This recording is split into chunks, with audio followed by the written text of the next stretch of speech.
Capiamo che il diritto allo sciopero è un diritto, però qui stiamo rasentando il limite della irresponsabilità. Nessuno poteva immaginare neppure lontanamente che una sigla sindacale che in ACTV conta il 3% di iscritti su 2600 lavoratori fosse capace di mettere a ferro e fuoco un'intera città, non perlomeno nelle dimensioni dei disagi misurati ieri a Venezia, ostaggio dello sciopero generale proclamato dai sindacati di base dei trasporti. Eppure è accaduto e oggi è il giorno delle riflessioni. È pur vero che l'azienda è stata presa in contropiede e questo non avverrà più, ma qui c'è un senso di responsabilità perché siamo la città sequestrata da un sindacato che rappresenta neanche il 3% degli iscritti dei lavoratori, sequestrati, sinceramente mi pare un po' troppo.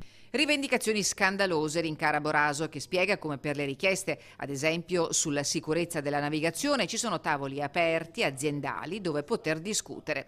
Chi auspica vedere cadere teste per il caos di ieri resterà invece deluso. Vista l'esperienza di ieri, è evidentemente che noi dovremmo ad ogni qualvolta garantirci indipendentemente dalla sigla sindacale, garantendo i servizi minimi.